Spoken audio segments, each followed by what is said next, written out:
सिलगुड़ी में गुप्ता जी, उनकी पत्नी चंदा और 2 बच्चे रोहित और रिया के साथ उनका छोटा सा परिवार संतुष्ट था। जहां रोहित था तो होशियार पर थोड़ा लापरवाह, वहीं रिया काफी समझदार और मैच्योर थी। वैसे तो रिया और रोहित में माँ बाप ने कभी फर्क नहीं किया। जिस स्कूल में रोहित जाता वहीं रिया भी गई। एक बार की बात है। मम्मी, मेरी बुक कहाँ है? मुझे पढ़ाई करनी है। हाय मेरे लाल, आज तूने पढ़ाई की बात कैसे कर ली? रुक जा बेटा, तेरे लिए बादाम का दूध लेकर आती हूँ और तेरा मनपसंद चीज सैंडविच। खाएगा पिएगा तभी तो अच्छे से पढ़ाई करेगा। अच्छा बेटा, तेरे एग्जाम कब है? कल। क्या नालायक, इधर आ। अरे मम्मी, इसको मैं पढ़ा दूंगी, वैसे भी मेरे एग्जाम्स तो हो गए हैं। देख रोहित, अपनी बहन को, तुझसे छोटी है और वो तुझे पढ़ाएगी। हाँ ठीक है मम्मी, चल रही आप पढ़ा भी दे, प्लीज पढ़ा देना।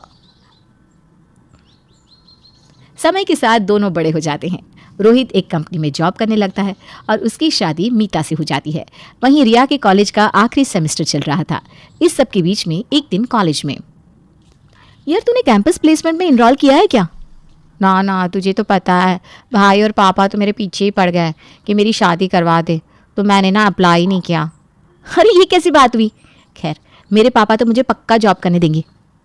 पूछ लेना एक बार घर पे, नहीं तो पता चला कि तू घर जाए और तेरे लिए रिश्ता रेडी हो। अरे चुप कर, मेरे पापा ने कभी डिफ्रेंशिएट नहीं किया मेरे और रोहित में। अरे मैं तेरे पापा को कुछ नहीं बोल रही हूँ, बस समाज ही ऐसा है कि लड़कियों को जीने नहीं देता और माँ बाप को सुनाता है हर बात पर। अरे पर समाज तो बदल रहा है ना। कितनी लड़कियां जॉब करती हैं, कुछ कर दिखाती है, पढ़ती हैं, पढ़ाती हैं और आसमान को छू रही हैं। चाहे मेडिसिन हो, कॉर्पोरेट हो, स्टार्टअप हो या फिर टीचिंग, हर जगह लड़कियों को भी बराबरी का हिस्सेदार माना जा रहा है। अब हम भी कुछ कर दिखा सकते हैं। हम चूल्हा भी संभाल सकते हैं और ऑफिस में पोजीशन भी। ऐसे में तू ये सब क्या कह रही है? अरे समझा अपने घर वालों को कि लड़कियां किसी से कम नहीं है। तो ना बहुत बोली है, अनजान है समाज और उनकी बनाए रीत से। अरे आज भी लोग बहुओं का शादी के बाद ना नाम बदलवा देते हैं। उन्हें सलीके वाले कपड़े पहनने को कहते हैं, जो क्या होता है, सिर्फ साड़ी या सलवार कमीज। घर पे बैठने की और यहाँ तक कि बच्चा कब होगा उसकी भी सलाह वही देते हैं। तो कितनों का मुंह बंद करवाएगी? अगर तेरे घर वाले मान जाते हैं तो ठीक है, पर मेरी बात याद रखना, चाहे माँ बाप खुद को कितना ही मॉडर्न बोल ले, वो आ जाते हैं समाज की बातों में। खैर तू फॉर्म भर दे, मैं तो चलती हूँ। जेलस कहीं की।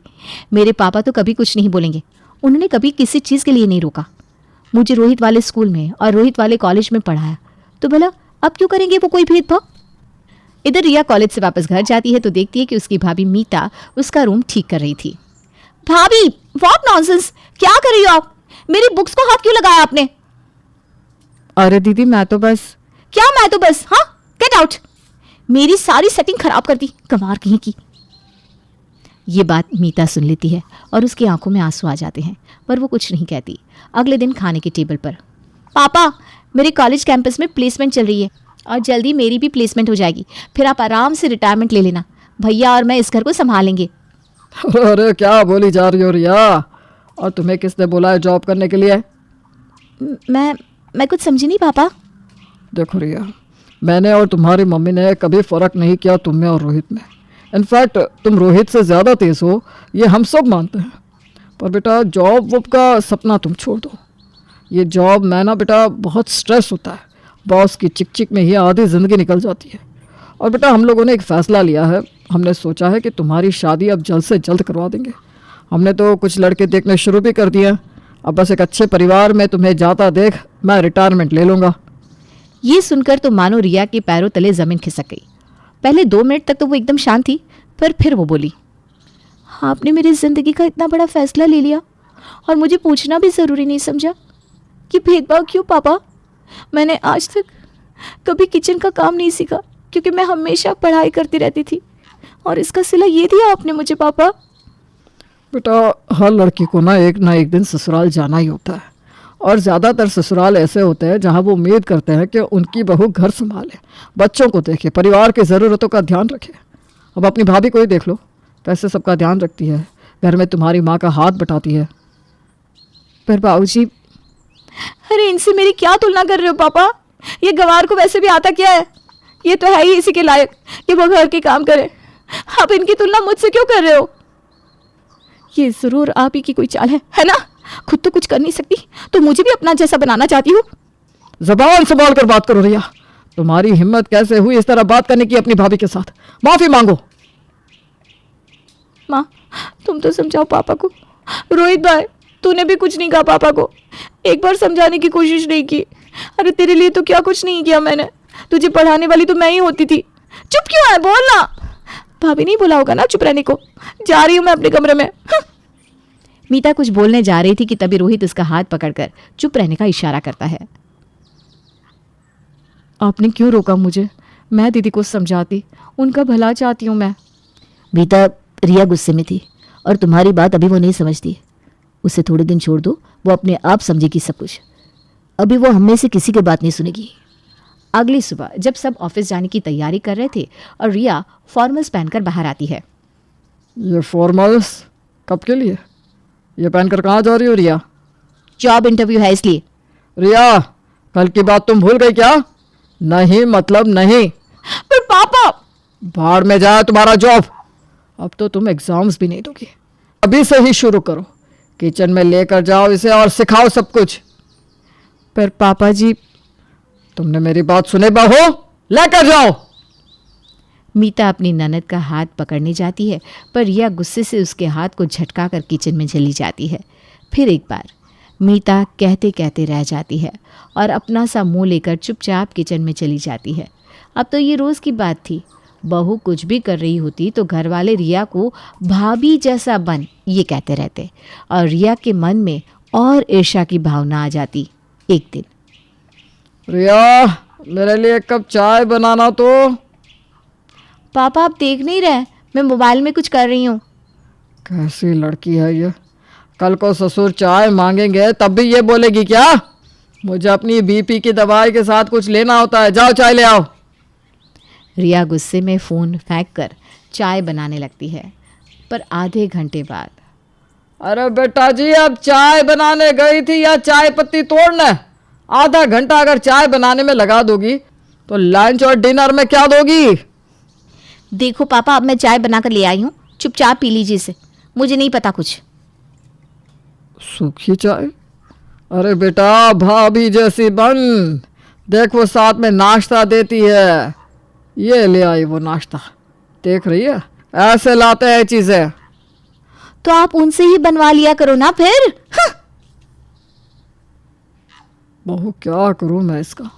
मुझे तो डर लगा रहता है कि इससे कौन शादी करेगा। गुस्सा तो जैसे नाक पे रहता है इसके। क्या पता कैसे चलाएगी ये अपनी गृहस्थी। पर बाबूजी अभी तो ननद जी छोटी हैं, समय है। ए जी, मैं तो कहती हूँ कि आप अपनी बहन को बुला लीजिए।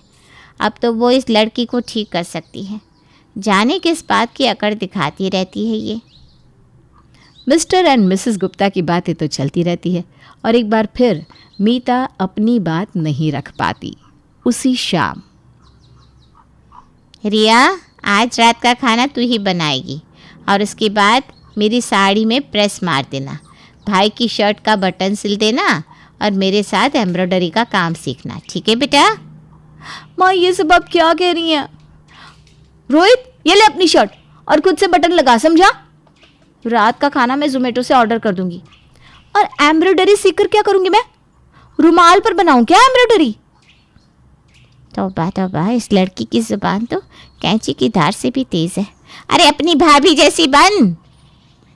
इतने में मीता आती है और जोर से कहती है, बस माँ जी बस। एक्चुअली आप सभी को हाथ जोड़कर कहती हूँ मैं, बस हो क्या आप लोग इतने दिनों से बस बोलते ही जा रहे हो और मैं अगर बोलने जाऊँ तो मुझे चुप करा देते हैं।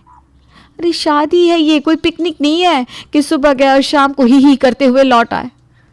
आप लोगों ने बचपन से रिया और रोहित में फ़र्क नहीं किया है ना। इतनी होशियार लड़की को आपने पढ़ाया लिखाया बस इसके लिए कि वो ग्रेजुएशन करके किसी की गृहस्थी संभाले। अरे वो तो आज नहीं तो कल संभाल ही लेगी और इतनी जल्दी आप लोग एक्सपेक्ट कर रहे हैं कि वो सब कुछ सीख जाए, खाना बनाना, चाय देना, एम्ब्रॉयडरी करना। वाह, रोहित को इन सब में से क्या आता है? कुछ नहीं ना। तो रिया को ये सब आए ये ज़रूरी तो नहीं है ना। और क्यों आप लोग समाज की बातों को इतना सीरियसली लेते हैं? आज बोलेंगे बहुत पढ़ा लिया बिटिया को, कल वही लोग बोलेंगे देखो कितने बेरहम है, पढ़ाई छुड़वा कर शादी करा दी। मैंने अपनी मर्जी से जॉब छोड़ी थी। मैं भी एमएनसी में मैनेजर थी, पर मेरी बात और थी। मैंने अपने सपने कुछ हद तक पूरे कर लिए थे और मुझे घर पर रहकर थोड़ा ब्रेक लेना था, फैमिली बढ़ानी थी। तो मेरे फैसले की वजह से रिया क्यों ताने सुने? रिया, तू ना मेरे जैसी बन, ना अपने भाई जैसी, और ना ही प्रधानमंत्री जैसी। तू बस तू जैसी बन। लोगों के सामने एक एग्जाम्पल सेट कर। और आप सभी भी लोगों को बताइए कि हम 21वीं सदी में रह रहे हैं और हमारी सोच भी समय के साथ आगे बढ़ रही है। थैंक यू भाभी, और मुझे माफ़ कर दीजिए कि मैंने आपको हमेशा इतना गलत समझा। I am sorry.